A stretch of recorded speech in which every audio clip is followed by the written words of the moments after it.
Good morning students.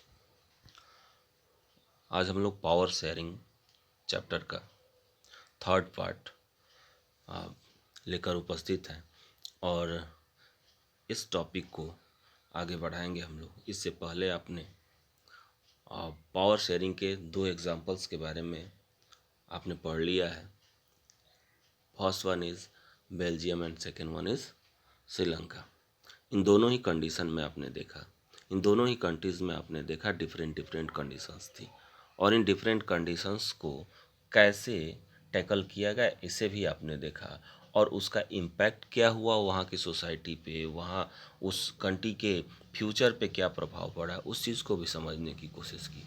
अब हम इसी को आगे बढ़ाएंगे इस थर्ड वीडियो में। हम लोग इसके पार्ट थर्ड में why is power sharing desirable, ये वांछित क्यों है, हमारे लिए वांछनीय क्यों है, इसकी हमें आवश्यकता क्यों है, पावर शेयरिंग हमारी ज़रूरत क्यों है। इसको लेकर के दो तरह के तर्क दिए जाते हैं। एक है प्रूडेंशियल रीजंस और second one is moral reason.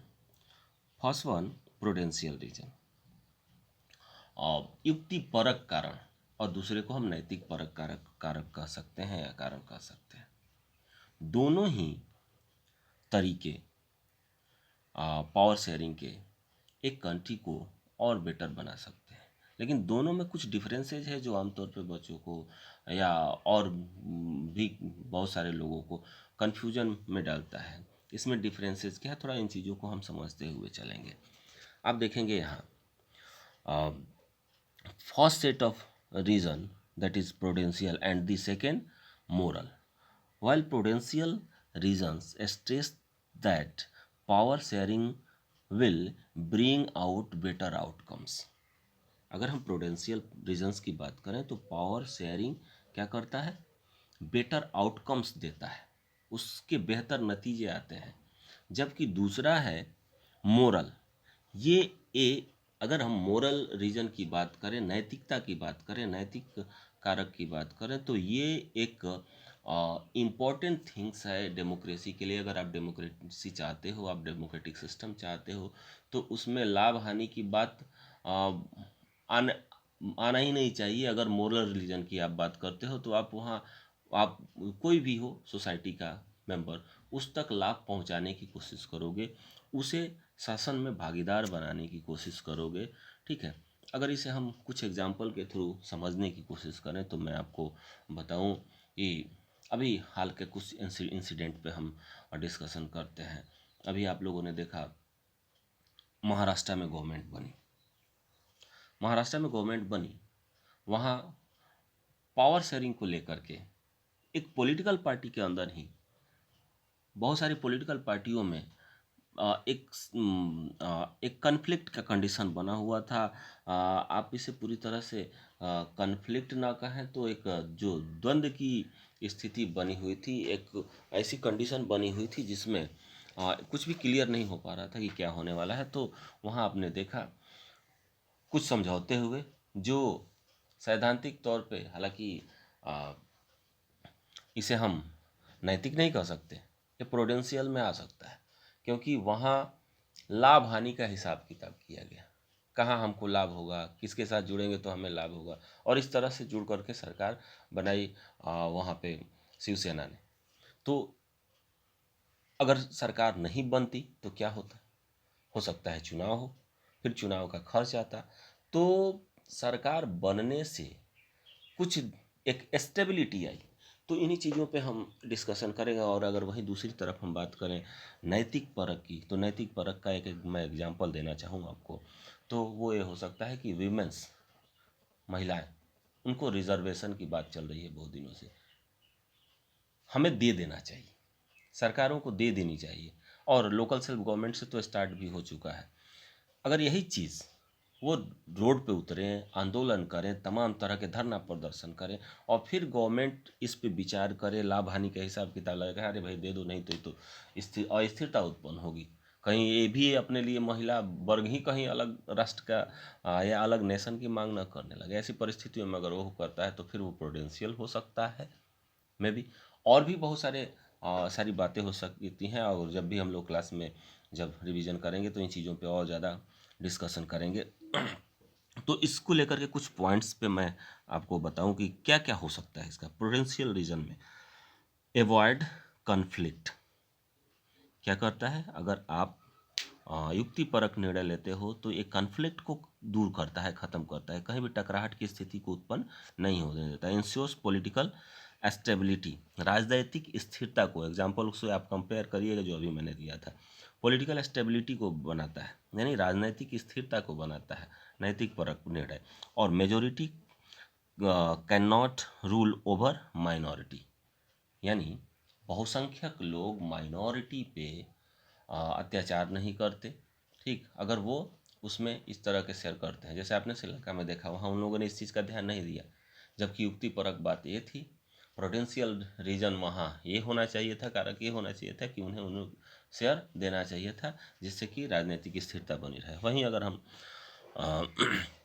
Moral reason की बात करें तो power sharing is the very essence of democracy. In an ideal democracy, as many people as possible should get a chance to enjoy power. ज़्यादा से ज़्यादा लोगों को क्या मिलना चाहिए, क्योंकि ये एस्पिरिट है, एस्पिरिट ऑफ डेमोक्रेसी है मोरल रीजन।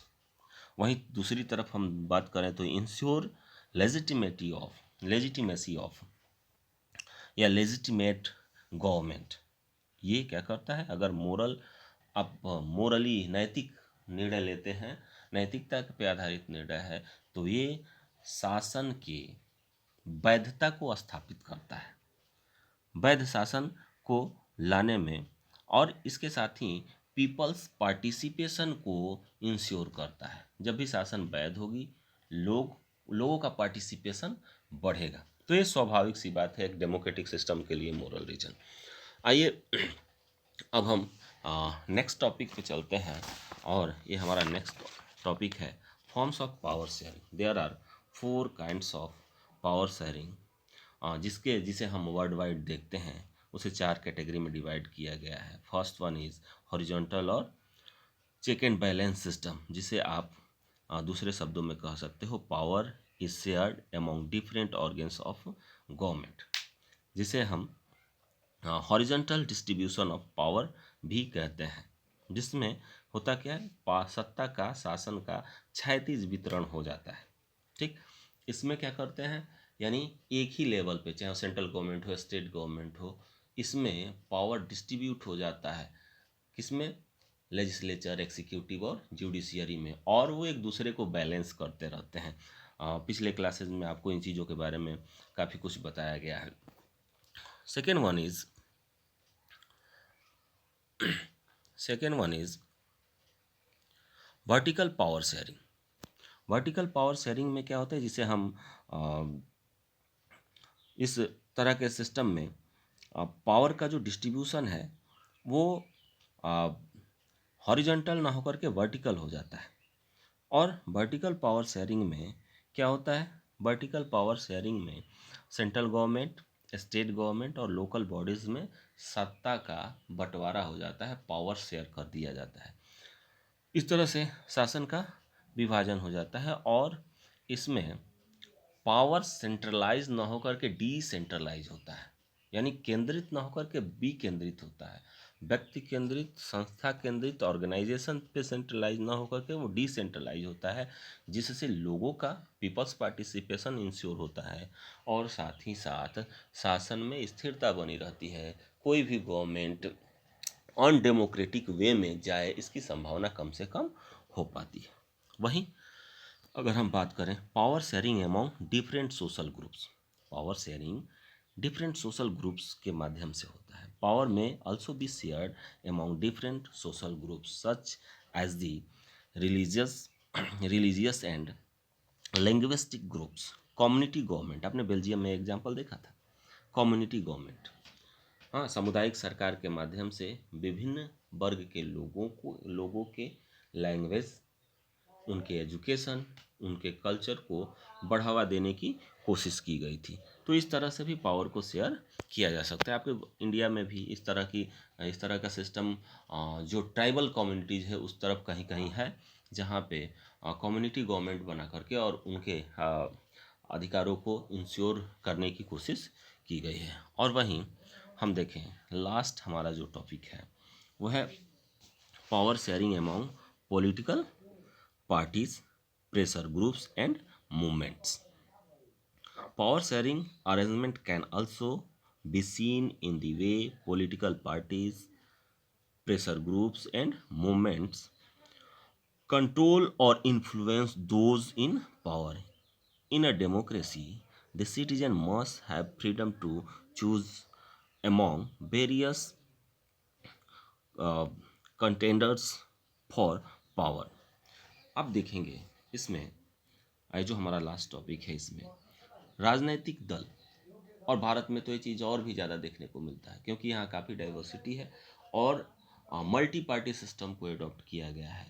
ये सभी छोटी छोटी पार्टियाँ भी, जिसका आपको कोई बहुत बड़ा वजूद नहीं दिखता, लेकिन वो किसी पॉलिटिकल पार्टी के साथ जब अलायंस में आती है तो कहीं ना कहीं उसके साथ सरकार में जाने के बाद वो पावर को शेयर करती है। आपने भी देखा है किसी पॉलिटिकल पार्टी को बहुत कम सीटें मिली है फिर भी उसको मंत्री पद मिल गया। ये क्या है? पावर में उस वर्ग के, उस कम्युनिटी के लोगों को शेयर करना, पावर उसके साथ शेयर करना और सरकार बनाना कहीं ना कहीं उस वर्ग के लोगों को लाभ पहुंचाने का काम करता है। तो इस तरह से पॉलिटिकल पार्टियां, राजनीतिक दल गठबंधन के माध्यम से भी और विभिन्न तरह से भी विभिन्न वर्ग के लोगों को जोड़ती है। वहीं दूसरी तरफ प्रेशर ग्रुप्स, ये एक नॉन पॉलिटिकल ऑर्गेनाइजेशन होता है। हालांकि ये एक विवाद का विषय है, आप अगले कुछ चैप्टर्स में जब पॉलिटिकल पार्टीज हम लोग पढ़ेंगे तो उसमें डिस्कशन करेंगे। ये प्रेशर ग्रुप कई मामलों में दिखता है कि पॉलिटिकल राजनीतिक दलों द्वारा ही संचालित होता है।